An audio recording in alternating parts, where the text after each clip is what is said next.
Welcome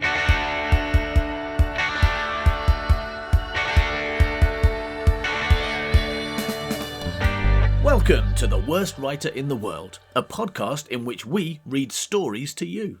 This is the 5th episode of Gret Binchleaf and the Adventure of the Women Getting Abducted by Crabs, which includes Chapter 8 by me. The continuing adventures of Gret Binchleaf, the soft-boiled private dick with a crippling fear of pies. So, how's it going, Howard? How's it going, Howard? That's my nickname, everybody, in case you're wondering what it was. Welcome to the Gret Binchleaf thing with How's It Going, Howard? And really rockin' Rufus. Yeah, that's the question and the answer, isn't it? How's it going, Howard? Really rockin' Rufus. So you might remember last week after because I've got my Korsakoff syndrome. I don't remember anything. Well, last week after your chapter, bombshell, after your bombshell, I said I was going to write a shorter chapter. You did say that. I was going to write a nice short one so that I didn't have to spend every second of the whole week writing and like getting really tense and exhausted. Yeah, and then you sent me a text from Wednesday. Yeah, from quite a while ago, work where I was furiously working on it. Well, you did say your chapter was going to be like one of mine, which I took. Yes. I took it in a bad way. I took it to mean that it was going to be incomprehensible. No, it's in a good way. I think because it could have meant many things, really. Yeah. I thought, or maybe it means that you've got 50% boob references in it. No, not that way. Not that. No, the way I meant like yours was that it jumps around a lot. Yeah. Although it has got less since then, but at the time it was a lot, but it's still a fair bit. Mm-hmm. And a lot of it happens outside. Oh, yeah. Basically, it's not just two people in a room having a very, very long conversation to explain what happened last time. So it's more like yours. I wondered how you were going to get them indoors after I climaxed it outside. Yeah. Thanks for that. Miles away from any rooms. Yeah. Well, don't worry. I mean, there is still a bit in a room, so it's not all outdoors. But certainly, most they were in a room. Yeah, a room grew around them. Yeah. Yeah. In fact, someone grabs the genie, rubs his head, and said, "I wish we were indoors." The genie died, and they all sat there and had a conversation for 8 pages. Yeah, in an inescapable room. Yeah. So the whole of everything in Gret Binchleaf all plays out inside the same room forever. Yeah. It was those two things. It was the being outside and the jumping around a lot. It was a bit more action than my usual chapters. Not a lot more. There's still a lot of talking in there. Yeah, but it's a lot shorter. You've got a really short chapter. That's the second thing that happened. Obviously, no, I completely failed. I've written the longest chapter I've ever written. Okay, so the plot so far.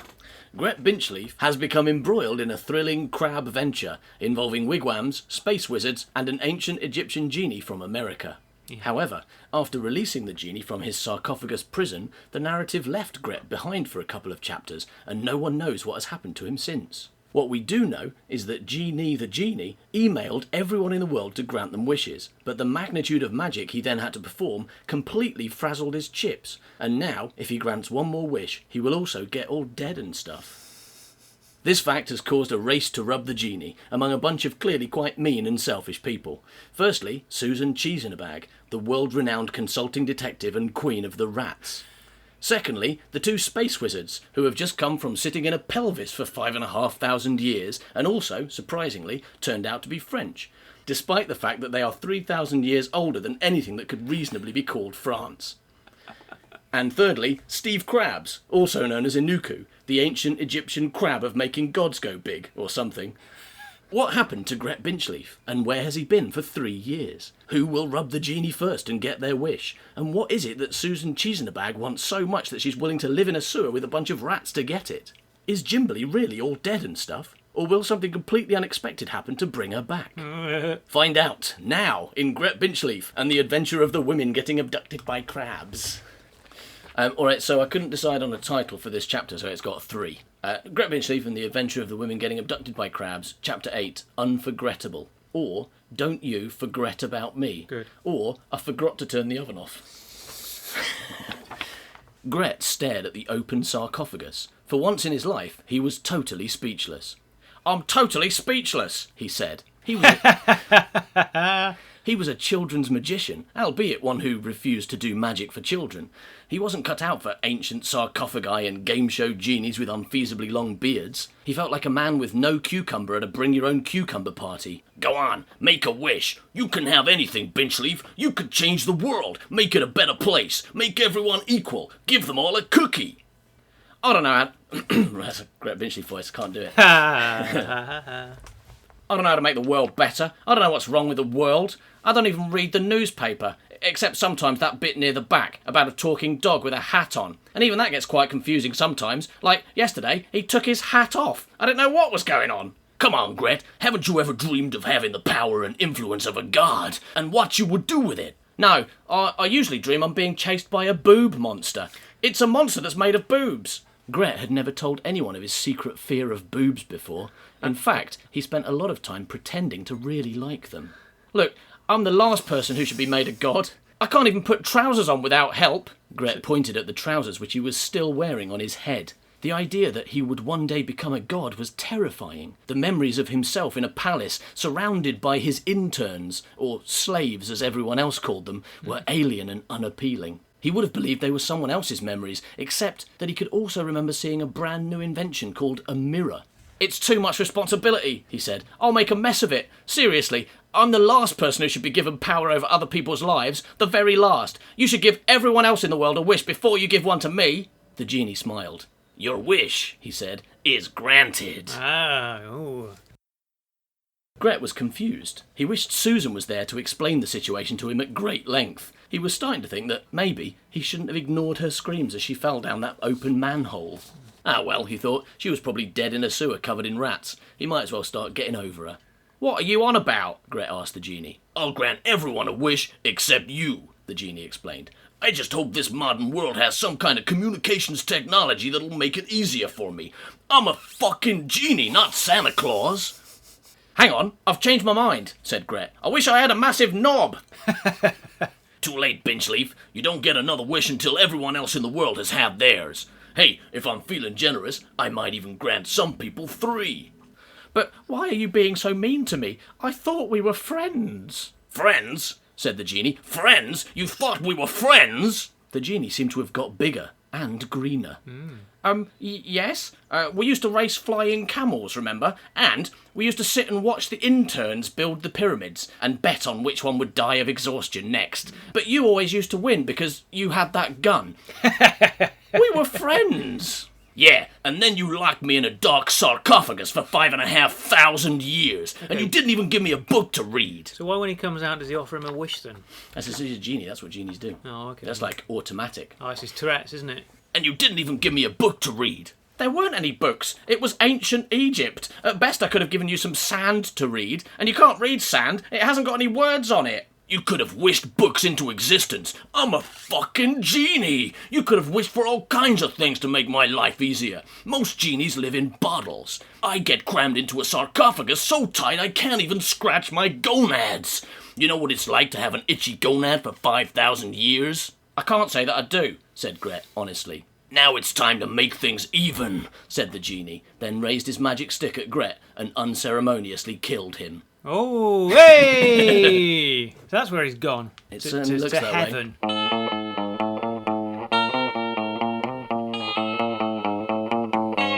It was a cold February morning in March, the kind of day when going outside is like being rubbed with a wet penguin.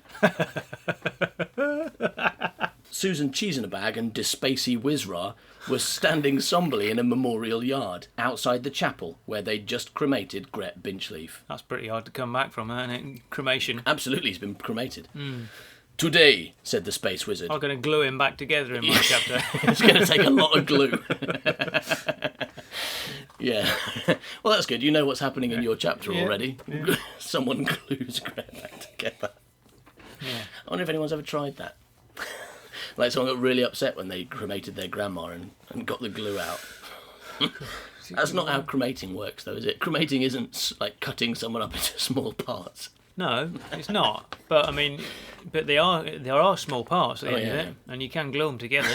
Yeah, you can certainly glue some dust together. Yeah. Gret Binchleaf from now on will be a kind of like black ball. Yeah, of glue and ash. Yeah. Okay. Today, said the space wizard, we say goodbye to my main dude, Greta Titi Binch Ra.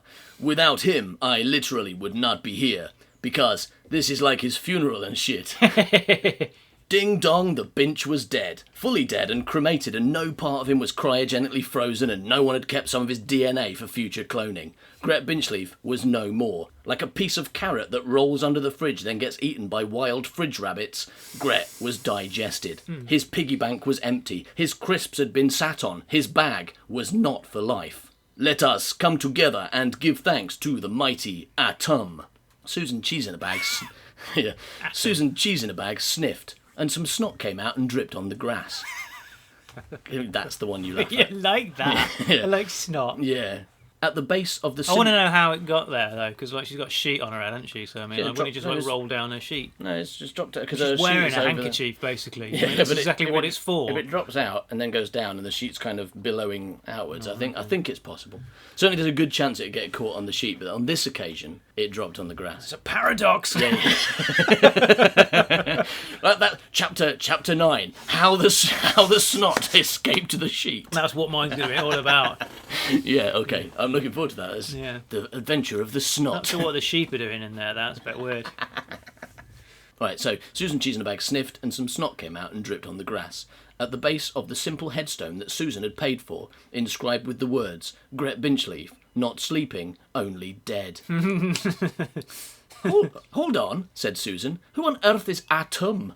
Atom was the creator. He masturbated the world into existence. He did what? Hey, stupid, said the space wizard. Don't you even know how the world was created? Atom sat on a rock and gave himself a handgasm. And the world splooged out of his penis. That's why it's called a penis, because he peened us out of it.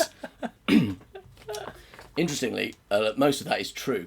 The god Atom in the Egyptian creation myth, Atom masturbated the world into existence. No, it's not. It is. That bit's It true. isn't. It totally is. Wikipedia. Yeah, where you put that up. Check out Egyptian creation myths. Anyone can edit Wikipedia. Yeah. No, check out... You're going to mention it's Despacey definitely- Wizard as well. Yeah, yeah. Now Gret And Binchleaf. Inuku. Anyway, check out Egyptian creation myths on it's the Heliopolis myth. There's like 3 different myths. Check out the Heliopolis myth, and you'll find out that Atom masturbated the world into existence. Okay, and also do go on Wikipedia and try and insert Gret Binchleaf into as many Wikipedia Absolutely, things and as you let can us find. know. So, and obviously also Despacey Wizra, if you can get him in. Yeah, if you and, can spell him, Yeah.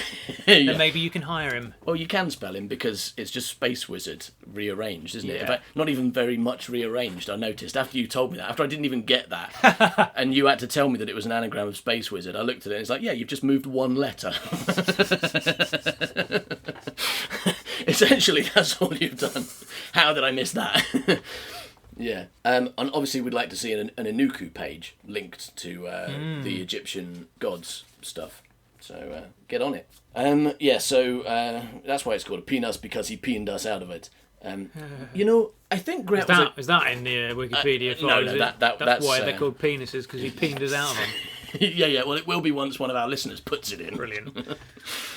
I think Gret was a Catholic, said Susan. Perhaps we should be giving him a Christian funeral.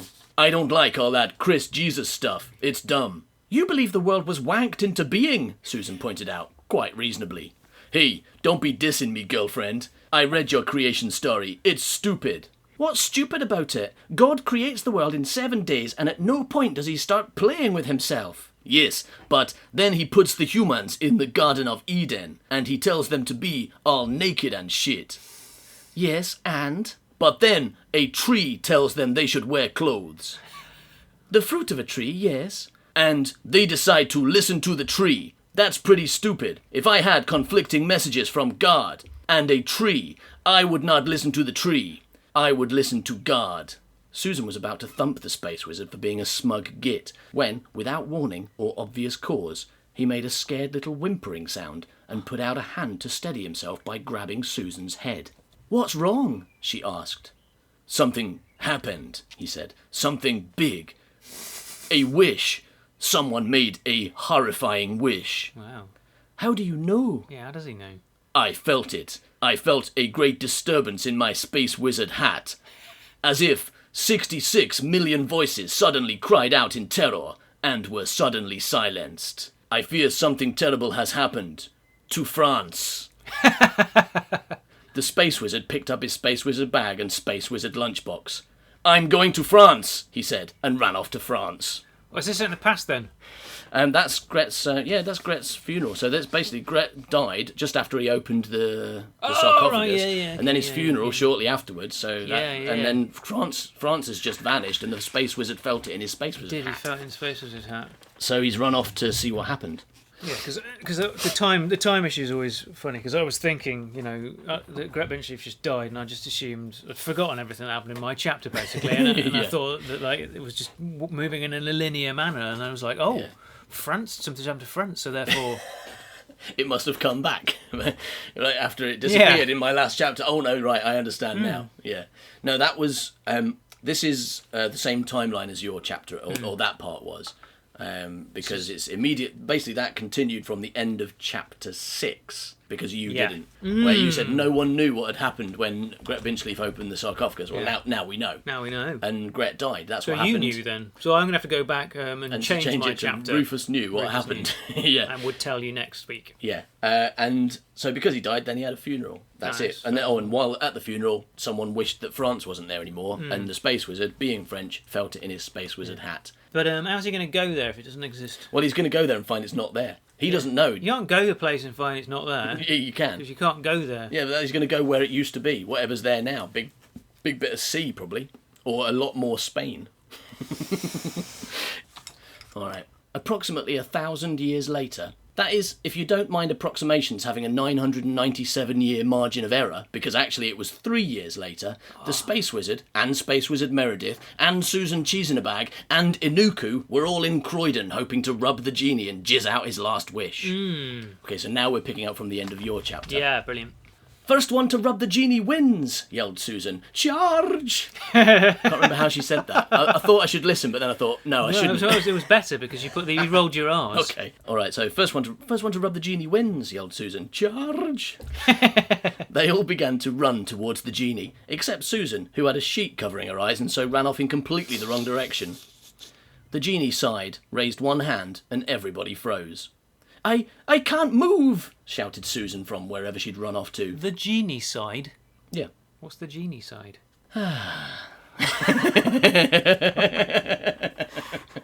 Yeah, it wasn't a weird random noun phrase.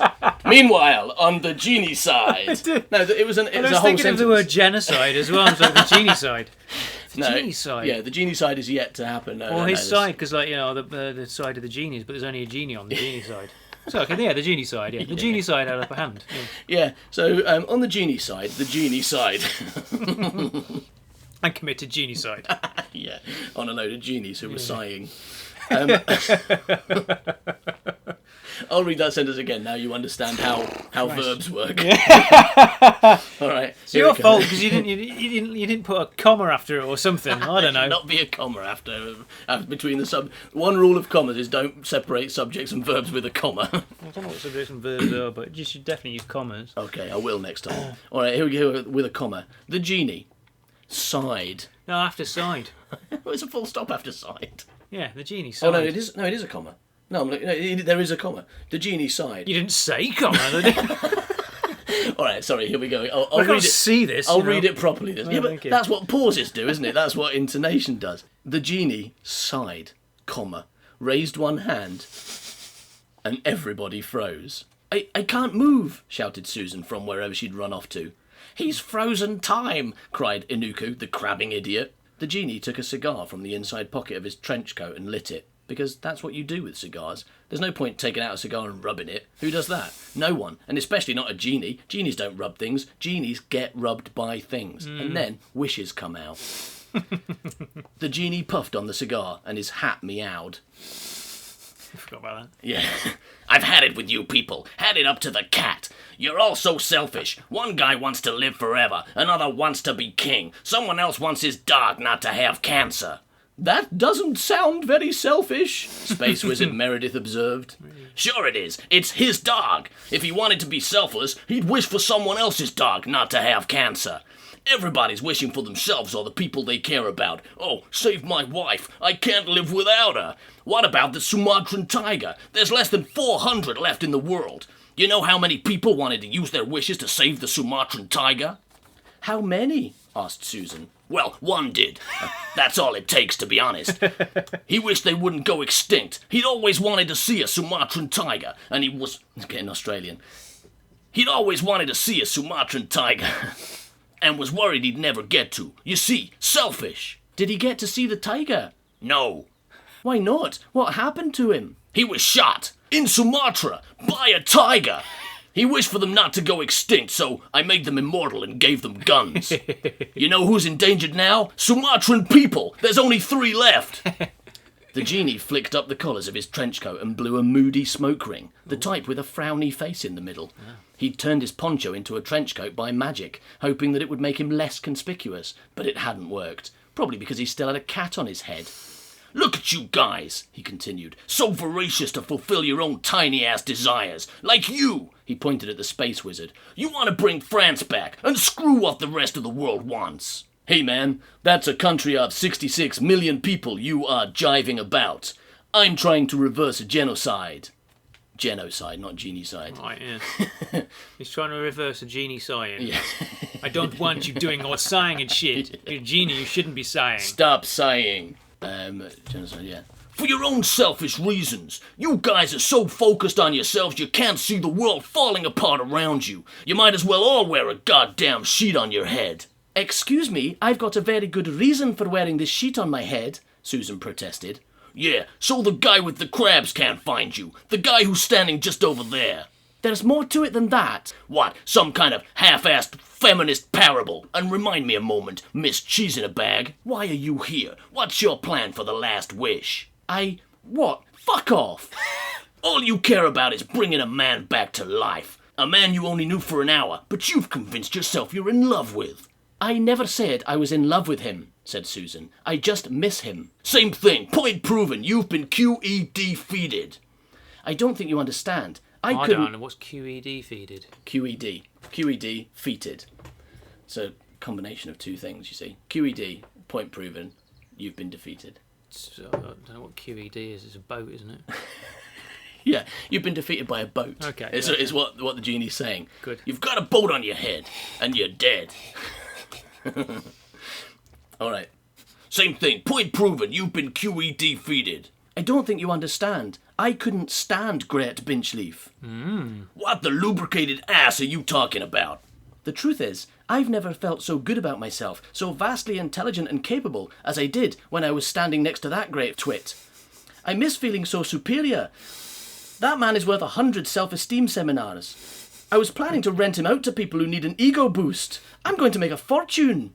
My point still stands. If anything, wanting to drag a guy out of his grave so you've got someone to look down on is more selfish. Poor guy won't even catch a milky handshake out of the deal.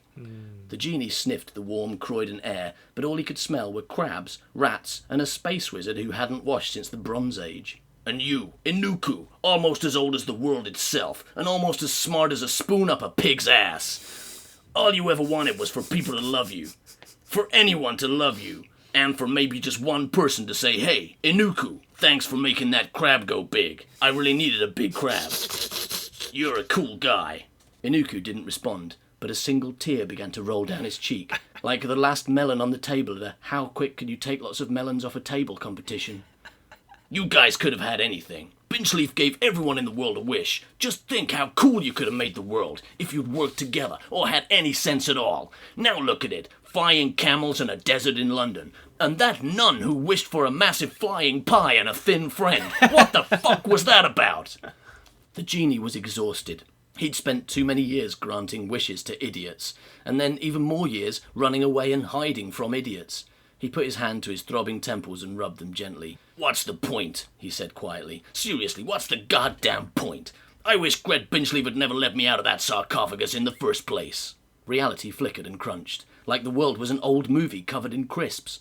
The desert dunes of deepest Croydon blinked on and off in a way that London suburbs rarely do, and a sound like 100,000 disappointed Italians filled the air. "What the tits?" came the Space Wizard's voice. A frown bummed its way onto the genie's brow. Brilliant. The thing about that sentence is that that's like the last thing I wrote, and it's like the laziest thing I wrote, but it also made me laugh a lot, because the reason I wrote a frown flickered its way onto the... a frown flickered onto the genie's brow, but I'd used the word flickered twice. Yeah. So I was like, what other word can I use? And I thought, hey, hang on. A frown bummed its way onto the genie's brow as around him the world started to change. It's a good job that I cut the line from my chapter which said that the genie couldn't have wishes granted to himself. Well, if you'd done that, then my chapter would have been very different, obviously. Because I did. I cut it out because I thought, well, fuck it. Yeah. Okay. What the tits? Came the Space Wizard's voice. A frown bummed its way onto the genie's brow as around him the world started to change. The camel vanished, the sandy plains at their feet morphed into asphalt and concrete, and the genie's cat turned back into a hat. Tramlines, buses and shop fronts leapt back into existence, and the sun vanished behind a rain cloud. The genie fell to his knees and whimpered. "No," he said, "I'm a fucking genie. I don't get a wish." "Oh, but you do." They have trams in Croydon. Yeah. Weird. "Oh, but you do," said Space Wizard Meredith, able to move again and walking towards him. "Gret wished for everyone to have a wish. Even you, genie." So you see, it wouldn't have mattered after all. If you'd said he didn't have a wish, it's because Gret wished him to have a wish. "Crap-a-doodle fuck," said the genie, and slumped forward. His cigar rolled away sadly, and a blob of slimy green stuff came out of his nose and started floating up into the sky. "He is dead," said Captain Obvious the Space Wizard. "What's that big bogey coming out of him?" asked Susan. See, snot and bogey, they're the two bits you've laughed at most, I'm sure. That's his. I'm laughing more at your enjoyment of yourself. Yeah, no, I do like what the line. What's that big? Why is he dead though? I thought he just wished that none of it had happened. So surely he's alive inside a box again, isn't he? We'll see. In the past. We'll find. Don't worry, we will find out. It's okay. It's not okay. It is. That's his essence. All us magic people have one. It's like your soul, but better because ours actually exists. The magic life left the genie's magic body and went to magic heaven. And the genie's corpse crumbled away into dust. "Here," said Gret Binchleaf, "where did I come from?" Standing there, right where the genie had fallen, was a big, naked, confused man, wearing the kind of expression that suggested you probably shouldn't throw him a surprise pie party. "Gret, is that you? Oh, I've missed you so much these past 3 years. It just wasn't the same hanging out with a big army of rats in a sewer. I didn't feel nearly as superior to them." "So, we're probably on for a bit of pumpy squidge sausage later," Gret smiled. Susan laughed. "I wouldn't have sex with you if you were someone else," she said, which Gret took to mean she was a nun. "Well, if no one's going to have sex on me, I suppose I'd better get dressed." Gret looked down at the genie's clothes, lying empty and covered in dead genie dust at his feet. He picked up the trench coat and pulled it on, and, being a magic trench coat, it fit him perfectly. He reached down for the green fedora, which until very recently had been called Nathaniel Mewing Paws, and flipped it stylishly onto his head. Then he looked at his reflection in a shop window and smiled appreciatively. "I'll tell you what I think," he said. "I think this is a pretty good look for me. I also think I should start telling people what I think more often." Yeah. "What do you reckon?" "It's a nice coat, Gret," Space Wizard Meredith agreed. "It would look even better if you put some pants on." "One step at a time, Space Wizard Meredith. All good things come to those who Gret." That was almost the chapter title. And it should end now, and that's it. The whole book ended, and we don't need to worry. No, there's still a page to go. Yeah, but I mean, I don't have to write a chapter, do I? Well, you've forgotten that there's another character still there who hasn't spoken for a while. Yeah, no, I haven't forgotten about him. I just thought if we ended it now and he didn't speak, then I don't have to write a chapter. Well, you would, because then you have to write the long, short story that's going to be even more difficult. So you want to hope it doesn't end there. "What the abject fuck is he doing here?" spat Inuku, finally able to speak through his crippling horror at seeing his long-dead adversary standing up and walking about the place. "Hey man," said the Space Wizard, "don't build a shockery-rockery. The genie undid all his magic since he came out of the sarcophagus, so he didn't kill Gret, so Gret's here. It's not that complicated, Inuku." "But wait, what about Jimberly? Look at her, she's not moving. Is she dead or not? I'm no good with human biology. Inuku prodded what remained of Jimberly with his foot. She didn't turn into a chair, which was a bad sign. There's an easy test to see if a human is dead, explained the space wizard. You have to get a big knife and cut her head off. Then, if she doesn't die, it means she's already dead. She hasn't got a head, Inuku cried. It's been eaten off by rats. She's totally dead then. She couldn't be more dead if she changed her name to Jimber Dead and started wearing a t-shirt with I am a dead written on it. But why? Why didn't she come back as well as Binchleaf? Well, she wasn't killed by magic, was she? She was eaten by a load of rats for some reason, Susan explained innocently. You mean Greta Titi is alive and my beloved Jimberly is dead? This is so unfair. You see, I didn't want to just completely reset everything, so I thought I should allow Jimberly to be dead after you killed her, and so I only really brought Gret back after I killed him. Good. Blah, blah. You mean Greta Titi is alive and my beloved Jimberly is dead? This is so unfair. Yeah, dude. And the genie, too. He cast his last wish. He's all dead and shit. But he can't be all dead and shit. I need him for my spell. Inuku fell to the ground and began frantically searching through the pile of dust and clothes, as if he expected to find the genie hiding under a grain of himself. He's gone, wailed Inuku. My 5,500-year plan, foiled. I'll never make another crab go big ever again. My whole reason for existing. I've never been so angry. Inuku's entire head had turned red, so that he looked like a big tomato with a nose. He was as red as he had once been, thought Gret, when he'd had the body of an orc and the head of a sunfish, back in the old days of ancient Egypt, when he'd still been able to make crabs go big. Now Inuku was standing there, trembling like a vibrating dildo with Parkinson's during an earthquake, and steam was coming out of his ears. 5,500 years, he stammered. The others were starting to look a bit nervous now. Inuku was proper losing it, and you never know when an otherwise sane, crab-biggening god is going to pull out a machete and start slicing you into chips. Gret looked over at Inuku's army of 311 small to medium-sized crabs, and noticed that they didn't seem as far away as they had a moment ago. Were they advancing? Should he be scared of an army of regular-sized crabs? Or would he be able to just step on them, or maybe eat them? He wondered if he had time. He wondered if he had time to go to the supermarket and get some seafood dip. Hey dudes, said the space wizard, what the cuck is going on with those crabs? They all stared. There was no mistaking it now. All 311 of Inuku's crabs were going big. Hooray! They're going big, screamed Susan. The crabs are going big, which kind of suggests that she'd had a peek from under her sheet when no one was looking. Gret, Susan, Dispacey Wizra and Space Wizard Meredith all began nervously to back away. The crabs were already the size of armchairs, and they were still growing. Well, Susan, said Gret, it looks like this is it. Are you sure you don't want a quick go on me before we get eaten by crabs? I can be quick. Inuku was laughing, in his strange, evil, unique way that was so familiar that it didn't need to be recounted here. The crabs were the size of garden sheds now, but garden sheds with lots of legs and gigantic deadly pincers, which most garden sheds do not have. No thanks, Gret, said Susan. I think I'll just opt for death. They were cornered, but in a corner made of crabs, so maybe they were surrounded. Surrounded by crabs that had finally, and honestly, gone big. The two space wizards, Susan Cheese-in-a-Bag and Gret Binchleaf, looked at each other hopelessly. It seemed this really was the end. There was no chance of escape. They were all going to die. Definitely. There was absolutely no way out this time. Not a flipping chance in heck. Hang on, said Gret Binchleaf. What's that? What will Inuku do with his rekindled power to make crabs go big? Will he make crabs go big? Or is there some secret second stage to his plan? What happened to that army of talking rats? Are they still there, or did they go back to live in the sewer? And how will Gret and the others escape the 311 crabs that have gone big? Find out in the next brain-crippling chapter of Gret Binchleaf and the adventure of the women getting abducted by crabs that have gone big. Thank you for listening to this episode of Gret Binchleaf on the worst writer in the world. If you would like more Gret Binchleaf, then you can get several other books for just $2 by signing up to the Secret Gang.